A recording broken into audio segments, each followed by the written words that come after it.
আসসালামু আলাইকুম everyone, welcome to my channel my family ব্লগে। আজকের পর্বে আমি আপনাদেরকে দারুণ স্বাদের মজাদার গাজরের হালুয়া তৈরি করে দেখাবো। এই হালুয়াটি তৈরি করতে খুবই কম সময় লাগে এবং উপকরণও খুবই কম লাগে। খুব কম উপকরণে হালুয়াটি তৈরি করা যায়। গাজরের সন্দেশ, বরফি সহ গাজর দিয়ে অনেক কিছু তৈরি করা যায়, তার মধ্যে হালুয়ার মতো মজা আর কিছুই না। চলুন তাহলে দেখি আমরা।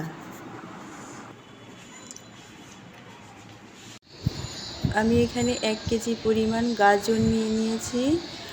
গাজর আমি কাটার দিয়ে কেটে নিয়েছি। আর এইখানে আমি কাঠবাদাম, পেস্তা বাদাম আর হলো একটা তেজপাতা, 4টা এলাচ আর একটা দারচিনি আর হলো বাটার রেখে দিয়েছি। আর এখানে আমি 2 কাপ পরিমাণ দুধ রেখে দিয়েছি আর হাফ কাপ পরিমাণ চিনি। এখন চলুন, আমি একটা কড়াই নিয়ে নিয়েছি। কড়াইয়ে পরিমাণ মতো তেল দিয়েছি। তেলের ভিতরে আপনারা একটু বাটারও দিতে পারেন, ঘিও দিতে পারেন। আমি পরিমাণ মতো একটু বাটার দিয়ে দিব তেলে।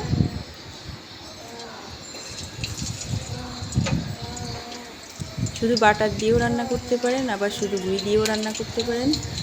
আর তেলের ভিতরে আমি বাটার দিয়ে দিয়েছি 4টা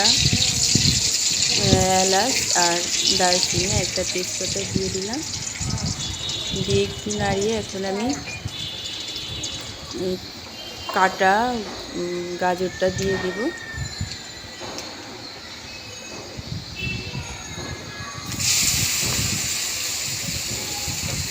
গাজরটা দিয়ে আমি 5 মিনিট নাড়া দিব। ঘি এবং তেলের সাথে ভালো করে একটা মিশাবো। মিশানোর পরে আমি দুধ দিয়ে দিব।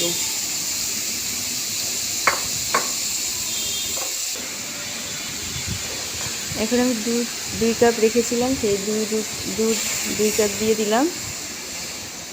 এখন দুধটা দিয়ে আমি একটু নাড়া দিব।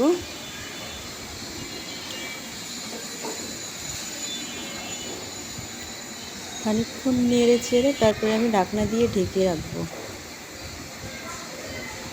গাজরটা একটু সিদ্ধ হবে, দুধটা শুকিয়ে যাবে, তখন আমি চিনি দেব। ঢাকনা দিয়ে একটু ঢেকে দিব।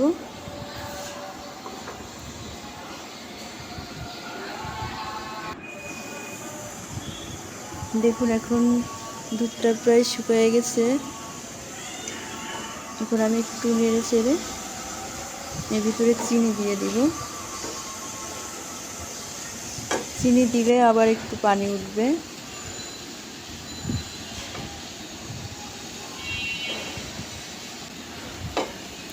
এই জন্য চিনিটা আমি পরে দিচ্ছি।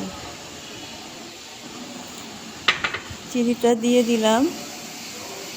এখন একটু নেড়ে চেড়ে নিচের পানিটা শুকিয়ে তারপরে সার্ভ করব। আমি কিন্তু এটাতে লবণ দেই নাই, মিষ্টি গাজর মিষ্টি, তারপরে চিনি দিয়েছি। আসলে আমার কাছে মনে হয় এটাতে লবণ দেওয়ার প্রয়োজন নাই। তারপরে যারা লবণ খান তারা দিয়ে নিতে পারেন, সমস্যা নেই। আমার গাজরের হালুয়া শেষ, রান্না শেষ। এখন আমার সার্ভ করার পালা। আমি এটাকে কেটে রাখা পেস্তা বাদাম আর কাঠবাদাম দিয়ে পরিবেশন করব। আমার পরিবেশনের পালা শেষ। এটা ঠান্ডা হলে আপনারা ফ্রিজে 10-15 দিন রেখে খেতে পারেন, একটুও নষ্ট হবে না। সবাই ভালো থাকবেন আর আমার জন্য দোয়া করবেন, আমার ফ্যামিলির জন্য দোয়া করবেন। আর আমার চ্যানেলটি সাবস্ক্রাইব করতে ভুলবেন না। যারা সাবস্ক্রাইব করেছেন তাদের অসংখ্য ধন্যবাদ। আল্লাহ হাফেজ।